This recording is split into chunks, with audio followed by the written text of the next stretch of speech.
Good morning and welcome to the slightly technologically challenged and a little belated daily cyber briefing. Oh, goodness me. I should have got up out of the other side of bed this morning. Never mind, we're there. Okay, so I'm Stephen Ridgway. Electric car charger has been pulled over fears it could be used to attack the national grid. So the copper SB charger,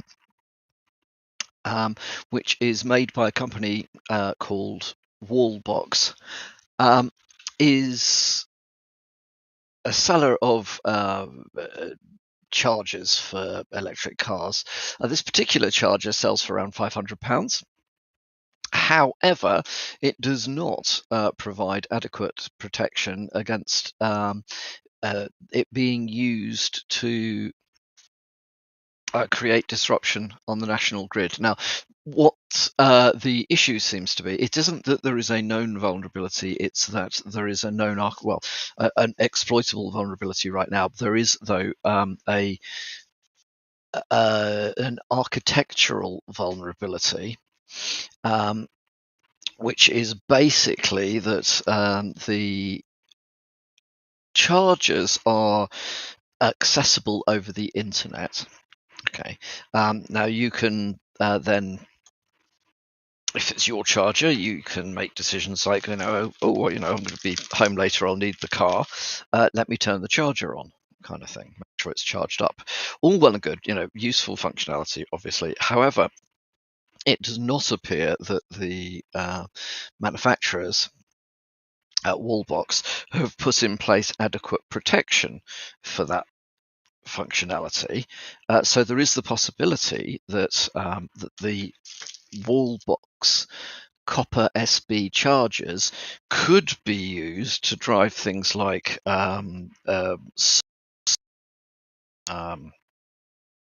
empower, blah blah blah, and because there are close to 40,000 electric car chargers in the UK. And we're all aware of the fact that isn't 40,000 of these vulnerable ones. It's just 40,000 in total. But we're looking at the scale of the potential issue. There isn't. I'm fairly certain that there isn't enough capacity in the grid for all of those chargers to be charging at the same time. So this is a very interesting, I think, a very interesting issue. Excuse me. That we push ahead sometimes with technologies for ostensibly very good reasons, but in the process, unless we take security seriously, we could actually end up in leaving ourselves in an absolute mess over various things. So I would.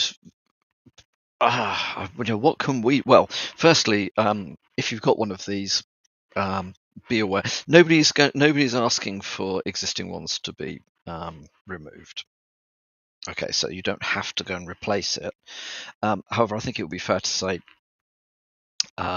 you may consider that if you have an electric car, because, well, you don't really want other people being able to control when your car charger is on and when it's off and whatever else it may be. So I think there's scope for looking into this more. I think it also shows that the regulation in this area is lagging behind, as always, lagging behind the risks that there are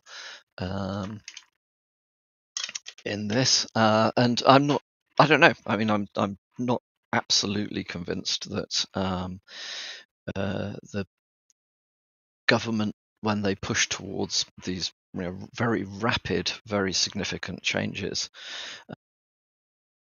require big infrastructure projects to support them. I don't know that those things are being thought through from a national security perspective. And we do know, GCHQ pointed out last month or earlier this month even, that UK's critical national infrastructure is currently being targeted, and that does actually very definitely include power.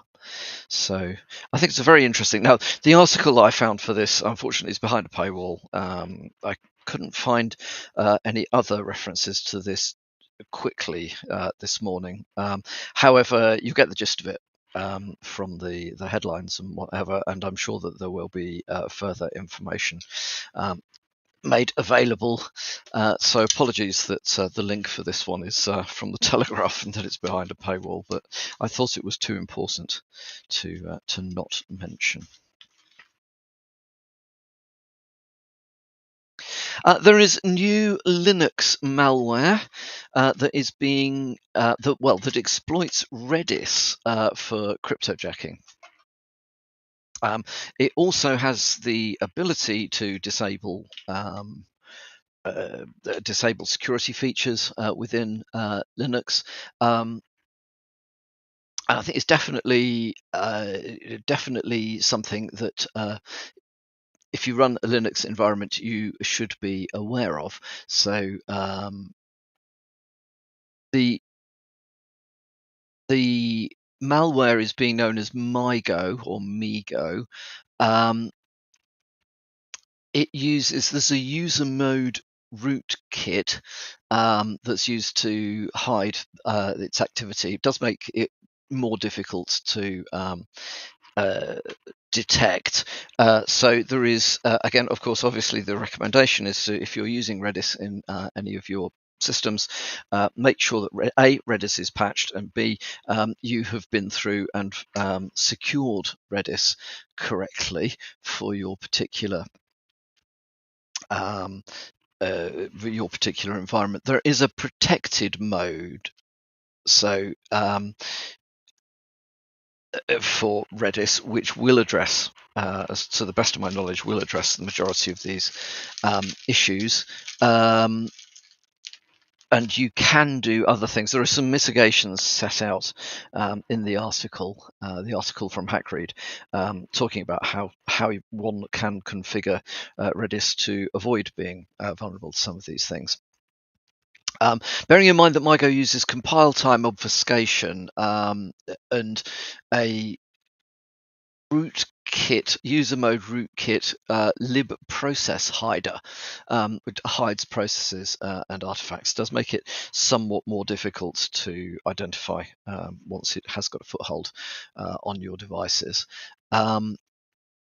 So it has the ability to do things like disable SE Linux, identify uninstall scripts, execute the miner itself. It can kill competing processes. It has persistence, and it can prevent outbound traffic to specified IP addresses, which I suspect is about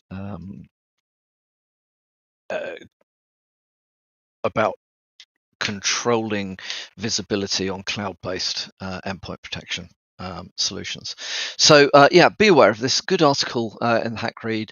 I recommend you have a look if you're using Redis on Linux, and you as always, keep patched, keep up to date, have a think about the configuration, and make sure that you're not leaving yourselves vulnerable. Also in the Linux world, there is a new SSH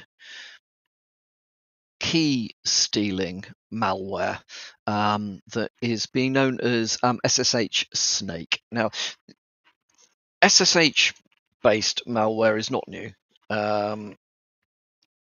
SSH is, of course, one of the most. It's one of the oldest, one of the best means of securely accessing remote devices. It's not hard to secure it properly, despite what some people might say. So it can be used to great effect for managing remote Linux servers. Obviously, as I'm sure a lot of people listening to this either do or have done in the past. So this, though, is a kind of an evolutionary step up for SSH-based malware. It's has a has a significant number of places where it looks to find SSH keys, including bash histories and all sorts of other places where the keys might be. Once they're found, of course, the software is then able to use SSH to attempt to connect to all sorts of other systems around your environment. So again, make sure that you are configuring your SSH servers or your Linux devices with SSH properly. Whilst one of there are some very good hardening guides for SSH, which is very strongly recommend that you have a look into those if you are using SSH extensively. One of the things that that is strongly recommended is to switch off username and password authentication and move to some form of authentication that involves either two-factor or key-based authentication. If you are using keys, I mean, this is a generic point, but it's a good point that needs to be thought about wherever you're using keys. The security of the entire environment is only as secure as the private keys that are used as part of the solution. So key management, which I think used to be sort of high on the worry list for administrators and so on. I see fewer people concerned about key management now than I used to. It is, though, a very significant area of risk if you get this stuff wrong. So make sure you're managing your keys properly. It is absolutely possible, by the way, to centrally manage all your SSH keys properly. You need to put in place some of the usual key management solutions. I definitely think about doing that. Don't leave copies of keys lying around. Don't share keys, blah blah blah, usual sort of stuff. Because this particular piece of malware is effectively plug and play and will discover any means it can of lateral movement by SSH, and it is better and more stealthy than things that have been seen in the past. And then finally from me today, appreciate I'm overrunning slightly, but this one I think is still worth bringing to people's attention. On this briefing and in other security podcasts, there's a lot been said around the Chinese government's desire to further itself through nefarious means online. But there's been very little in the way of evidence that this actually has been going on. So basically, if you're in cyber, you know that the Chinese are behind an awful lot of stuff, but it's very difficult to prove it. Well, there's a cache of stolen documents posted to GitHub that reveal quite clearly how a Chinese InfoSec vendor named iSoon, as in I-SOON, offers a rent-a-hacker service to the Chinese government. SentinelOne and Malwarebytes have been looking through this, and they have